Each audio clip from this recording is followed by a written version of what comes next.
बिस्मिल्लाहिर्रहमानिर्रहीम। Ladies and gentleman, अस्सलामु अलैकुम वरहमतुल्लाहि वबरकातुहू।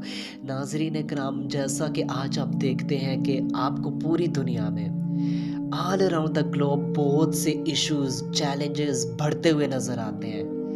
आप देखते हैं चाहे वो ह्यूमन राइट्स का मसला हो या वो और कोई मसाइल दरपेश हो, वो डे बाय डे इंक्रीज़ ही करते जा रहे हैं।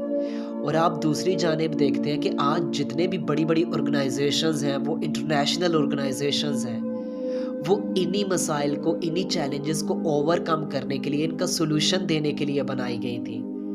आप इंटरनेशनली ऑर्गेनाइजेशंस की स्टडी करें और उन्हीं में से एक यूएनओ, यूनाइटेड नेशंस ऑर्गेनाइजेशन के नाम से जो तंजीम आपको मालूम है, जिसको आप अक़वाम मुत्तहिदा भी कहते हैं, जिसके हवाले से अल्लामा इकबाल फरमाते हैं कि मक्के ने दिया खाके जनेवा को ये पैगाम, मक्के ने दिया खाके जनेवा को ये पैगाम, वहदत अक़वाम के वहदत आदम।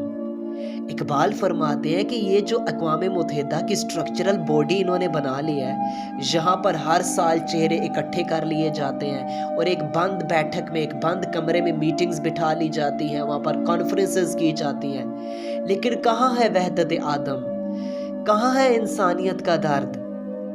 आप देखें कि ये जितनी भी ऑर्गेनाइजेशंस हैं, ये तो वही फर्स्ट वर्ल्ड कंट्रीज़ को स्ट्रॉन्ग करने के लिए हैं, ये तो उन्हीं के साथ खड़ा होती हैं। क्या ये थर्ड वर्ल्ड कंट्रीज़ को, क्या ये जो मज़लूम है ये उनके साथ खड़ा होते हैं? क्या ये मज़लूम को उनका हक दिलाते हैं? क्या ये ज़ालिम का हाथ रोक सकते हैं? आज आप देखें, आज आप डेप्थ में इसकी स्टडी कीजिए, क्या आप देखें कि कश्मीर के मसले का अभी तक हल निकला है? वहाँ पर तो निहत्ते कश्मीरियों का खून पानी की तरह बहाया जा रहा है।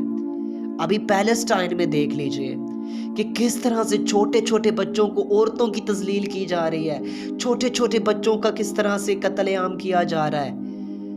उनका खून पानी से भी सस्ता हो गया है। वो लोग जो कहते थे कि गली में कुत्ता भी मर जाता था, उसका भी सोग मनाते थे, लेकिन क्या आज फ़लस्तीन में बच्चों का बहता हुआ खून नज़र नहीं किसी को आता? आप देखें, बर्मा में देखिए, सीरिया में देखिए, इराक में देखिए, क्या ये लोग इंसान नहीं हैं? चले ये मुस्लिम स्टेट्स हैं ना, चले ये बात समझ आती है कि वो हमसे नफ़रत रखते हैं, लेकिन आप ये चीज़ देख लीजिए कि थर्ड वर्ल्ड कंट्रीज़ आप देखें, ये एशिया में जितनी क्रिश्चियन स्टेट्स हैं, ये तो उनके हम मज़हब भाई हैं ना, लेकिन वो तो इन्हें भी सपोर्ट नहीं करते। आप देखें, ये कंट्रीज़ भी डिफ़ॉल्टर के करीब पहुंच जाती हैं, इनका भी कोई पुरसाने हाल नहीं है, इनको भी इनके राइट्स नहीं मिलते, ये भी अपने असल राइट्स एंजॉय नहीं कर पाते, ये भी डेवलप्ड नहीं हो पाते, ये भी अंडर डेवलप ही रहते हैं।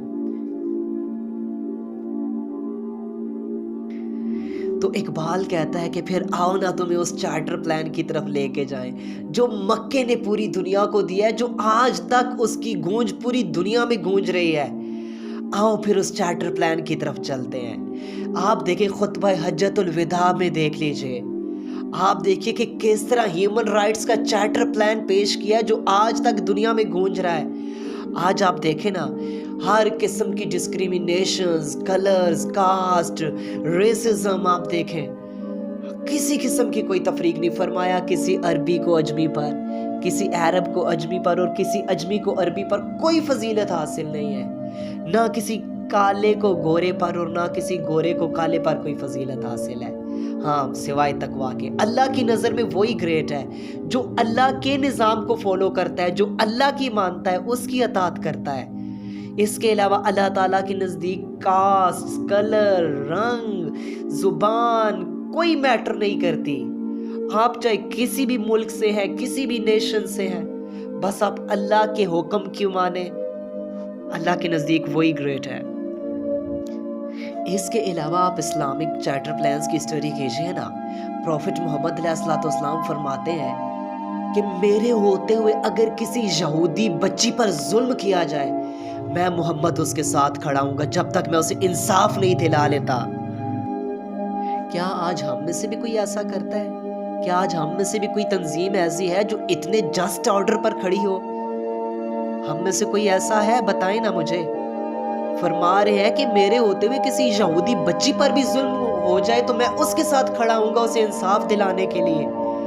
آج ہم میں سے کوئی ایسا نہیں کرتا، ہم میں سے تو یہی ہوتا ہے بس پیسہ پھینک اور تماشا دیکھ۔ اس کے علاوہ آپ کیلف عمر، حضرت عمر فاروق رضی اللہ عنہ کے دور خلافت میں دیکھ لیجئے نا، آپ کے سامنے سارے کا سارا امیج ٹرانسپیرنٹ ہو کر آ جائے گا۔ آپ کہیں جا رہے تھے تو دیکھا کہ رستے میں ایک مجوسی تھا، پولیتھیس تھا، وہ کوئی جیو یا کرسچن نہیں تھا، نہ کوئی مسلم تھا، وہ پولیتھیس تھا۔ دیکھا کہ وہ اولڈ ایج میں، he was in his old age, تو وہ اس وقت بھیک مانگ رہا تھا۔ حضرت عمر نے جب دیکھا تو اپنے مسلم گورنر کو طلب کر لیا، جو گورنر تھا وہ مسلم تھا، اور اس کی کلاس لی، اس سے ناراضگی کا اظہار کیا اور کہا کہ آپ کو شرم آنی چاہیے کہ ریاست اس سے اس کی جوانی میں کام بھی لیتی رہی اور اس سے جزیہ بھی لیتی رہی، اور اب یہ اس عمر میں پہنچ چکا ہے کہ یہ ناتواں ہو چکا ہے، یہ کمانے کے قابل نہیں رہا، اور کیا اب ریاست اسے یوں ہی بھیک مانگنے کے لیے چھوڑ دے گی؟ کیا اسے اسکالرشپ نہیں دی جا سکتی جس سے یہ اپنی گزر اوقات کر سکے؟ تو دیکھ لیجئے آپ، آج آپ جنیوا کو بھی سامنے رکھیے، آپ مکہ کو بھی سامنے رکھیے، سارے کا سارا امیج ٹرانسپیرنٹ ہو کر آ جائے گا کہ کس کے پاس جسٹ ورلڈ آرڈر ہے، کون انصاف کے اصل علمبردار ہیں، کون ہیومن رائٹس کے اصل چیمپئن ہیں۔ آپ دیکھیں نا، پروفٹ محمد علیہ السلام جو سسٹم لے کر آئے تھے، آج دنیا میں آپ اسے کہیں بھی امپلیمنٹ کر کے تو دکھائیں نا، دنیا کو بتائیں کہ ہمارے پاس وہ سسٹم موجود ہے کہ جو گلوبل ایشوز کا حل نکال سکے۔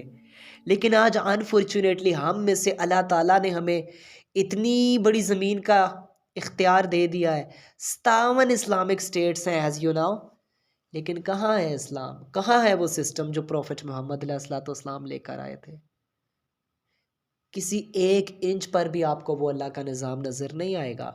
کہاں ہے ہمارا پولیٹیکل سسٹم؟ کہاں ہے اسلام کا سوشل، اکونومیکل، جوڈیشیل سسٹم؟ کہاں ہے وہ پرسنل فیملی لاز؟ کہاں ہے وہ اسلام کا کلچر؟ کہیں آپ کو نظر نہیں آئے گا۔ اللہ تعالیٰ فرماتے ہیں کہ بے شک آپ منافقین کا، ہائپوکرائٹس کا، ڈس بلیورز کا کہنا نہ مانیے، میرے حکم کی پیروی کیجیے۔ لیکن آج ہم میں سے کسی کو بھی کوئی مسئلہ ہوتا ہے، اس کا جو قبلہ ہے وہ تو واشنگٹن، جنیوا اور یہ بڑی بڑی تنظیمیں، ادھر ہی ہم نے پہنچنا ہے۔ لیکن اللہ کے حضور ہم نے کوئی سوال نہیں کرنا کہ ہم کیسے مسائل کا حل نکالیں۔